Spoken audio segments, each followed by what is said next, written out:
Quando a gente quer saber sobre alguma coisa, a gente tende a procurar a opinião de um especialista no assunto. No caso do mercado financeiro, será que os especialistas sabem mais que nós?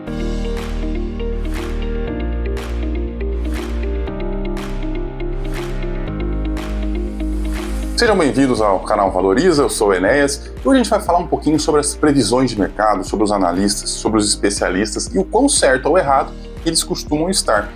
É normal nós apoiarmos as nossas decisões, em quem tem mais experiência, quem tem mais tempo de mercado. Eu imagino que seja isso que a maioria de vocês faz aqui no meu canal. Esse cara aí tá falando que investe há mais tempo, eu vou ver o que ele ensina para mim. Assim como vocês devem frequentar outros canais, ler livro de quem já percorreu aquele caminho que você também quer percorrer. Isso é normal. O problema é que nem sempre as previsões estão corretas, ou melhor, na maioria das vezes elas não estão. Nesse vídeo a gente vai tentar entender um pouquinho do porquê e de como isso nos afeta como investidores e como lidar com esse tipo de previsão. O Banco Central costuma emitir toda segunda-feira o relatório Focus. Lá eles colocam a média das projeções lá de vários analistas, várias casas de análise, sobre algumas variáveis aí do mercado, como por exemplo, o PIB no ano, a inflação, o preço do dólar no fechamento, a taxa Selic, enfim, a balança comercial, um monte de coisa. Quem tiver curiosidade, entra lá no site do Banco Central ou digita aí relatório Focus no Google que vai aparecer essa página. Aí eu posso colocar o link aqui também para vocês. Isso é muito interessante porque eles pegam as instituições, que são respeitadas e fazem uma média das projeções. Eles até fazem uma média daquelas 5 instituições que mais acertam as projeções. Eles fazem uma média dos top 5 e você sempre pode ver a previsão do mercado e a previsão das top 5. Agora, será que lá em 2023, no começo do ano, eles acertaram ou erraram as previsões? Bom, na maioria dos casos, claro, erraram, gente? Senão não estaria aqui fazendo esse vídeo para você. Os economistas imaginaram que o PIB do ano passado cresceria 0,78%. Apesar de nós não termos ainda os dados, porque o ano ainda não fechou, ainda não fechou essa estatística, preliminarmente a gente vê que o PIB vai estar mais perto de 3%, algo como 2,92%. Pode ser um pouquinho mais, pode ser um pouquinho menos, mas enfim, é quase 4 vezes mais do que eles imaginaram. Então quer dizer, erraram, e erraram feio, O Brasil não cresceria nada, cresceu até que um crescimento ali razoável, comparável a vários outros países aí, melhor, aliás, que muito outro país por aí. E a inflação, eles acertaram ou erraram? Bom, obviamente erraram, Eles previram que a inflação seria de 5,36%, portanto muito alta, muito acima da meta do Banco Central. E, na verdade, a inflação deve estar ali em torno de 4,5%. O dado oficial ainda não saiu, então pode ser um pouquinho mais, pode ser um pouquinho menos, mas vai girar em torno disso aí. O dólar, eles imaginaram que estaria em 5,28. Olha só. Tinha gente até falando em 6, Os mais pessimistas já jogavam lá para R$6 o dólar e tal. O dólar fechou a 4,85. Todas essas previsões que eu estou falando para vocês foram feitas lá, foi a primeira previsão de 2023, está no primeiro boletim Focus de 2023.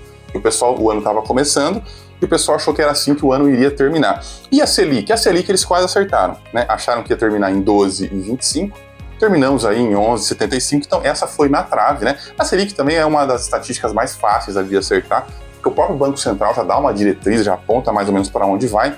Então, geralmente, a gente sabe mais ou menos para onde ela vai, por isso que é inútil saber, Porque todo mundo sabe, então o mercado já precifica isso. Enfim, quem não entende isso precisa entender um pouquinho mais como funciona essa questão aí da Selic. Eu posso fazer um vídeo explicando sobre isso. Se vocês tiverem interesse, deixa aqui nos comentários.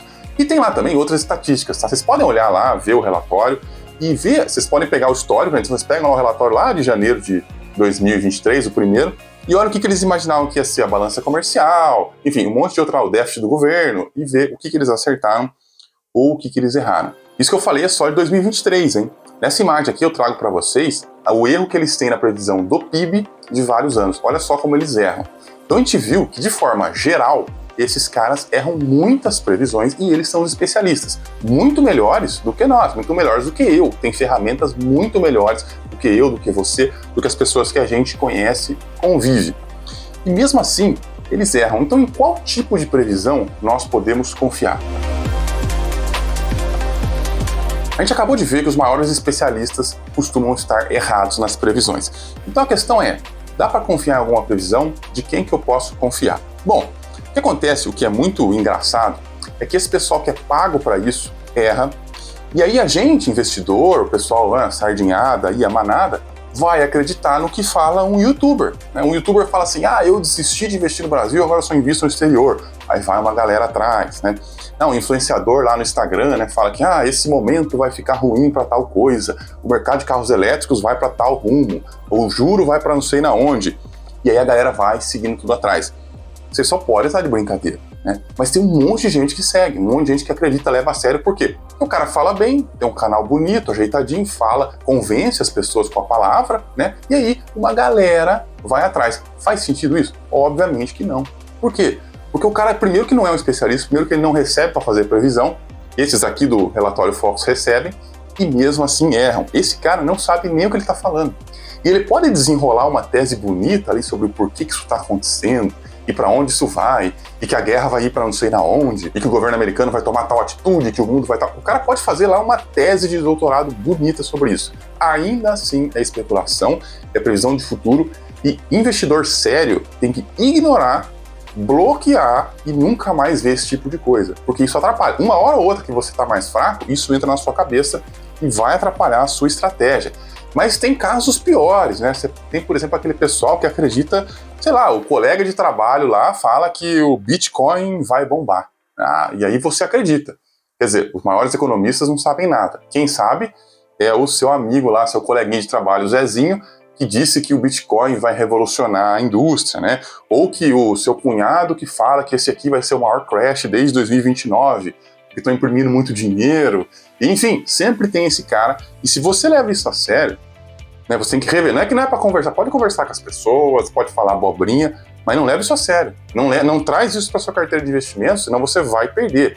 Quer ver um outro tipo também? Militante político, que sempre fala assim, esse governo vai fazer não sei o quê, vai estragar o Brasil por causa disso. Ou o contrário, não, investe nessas ações porque esse governo vai salvar o Brasil. Né? É um militante político. Esse é pior ainda, porque além disso ele só fala isso aí porque ele tem uma ideologia, né? O que atrapalha mais ainda o seu julgamento. Pode perceber, todo mundo que tem um lado político mais favorável ao governo atual acha que as coisas estão indo melhor e acha que as coisas estão melhorando e vão melhorar. Todo mundo que é mais alinhado ao governo que não ganhou a eleição acha que as coisas estão cada vez piores, cada vez indo pro buraco e a gente tem que sair daqui o quanto antes porque isso aqui tá uma porcaria. Quem tá certo? Provavelmente um meio termo entre os dois, né? Algumas coisas podem estar melhor, outras coisas estão pior. A questão é, governo sempre serve para nos atrapalhar. A partir do momento que você aceita isso e foca na sua vida, você tem chance de melhorar. Enquanto você fica nessa de que, esse governo vai atrapalhar tal coisa, a gente precisa fazer tal coisa, a partir do momento que você para de tomar decisões baseadas em quem é o poder que está na política, a sua vida passa a melhorar muito. Porque tem coisa que a gente não controla. Mas e se implantar o comunismo no Brasil?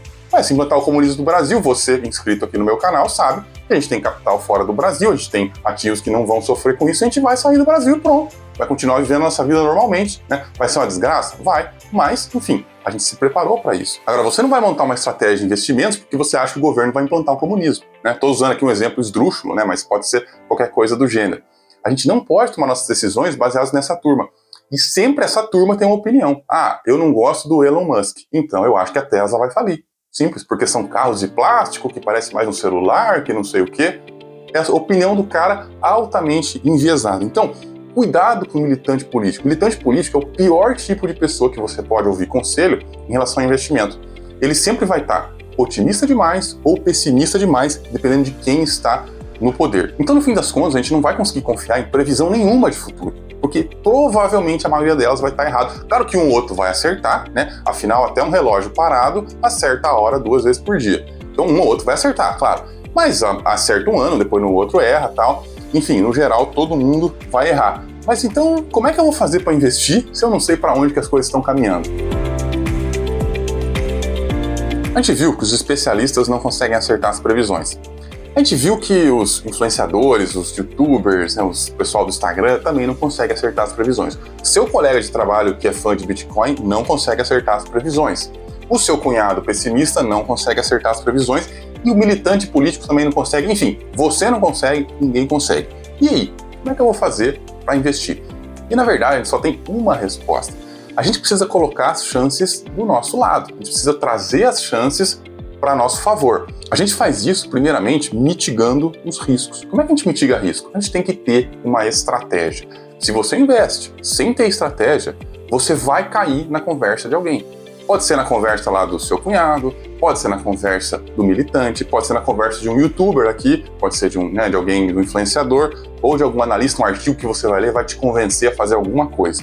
Quando você tem uma estratégia, você lê artigo, você assiste vídeo, você pode ver publicação na rede social ou conversar com seu cunhado, e essas coisas não vão afetar a sua estratégia, porque você já sabe o que você faz. Você bolou uma estratégia e está seguindo ela, e você vai continuar seguindo ela independente do que acontecer.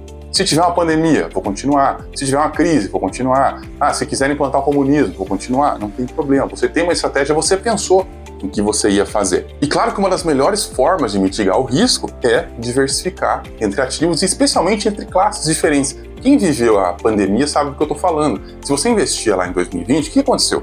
Quando começou aquele susto com a pandemia, que foi ali em março, abril de 2020, a bolsa despencou. Por outro lado, outros ativos não despencaram. Porque, enfim, o dólar, por exemplo, disparou. Coisas aconteceram assim que desequilibraram a carteira de muita gente. O que a gente fez?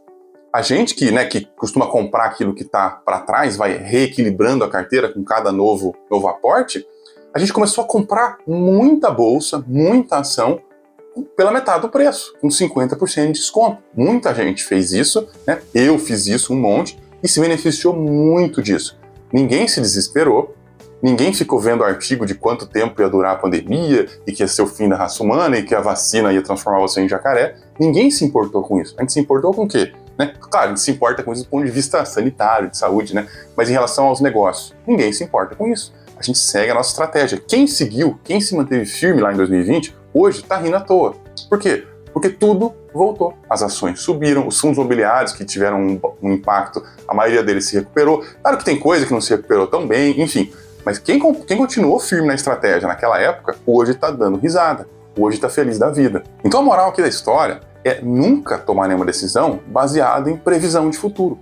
Você tem que ter a sua estratégia, e se você não tem a sua estratégia, se preocupe em ter.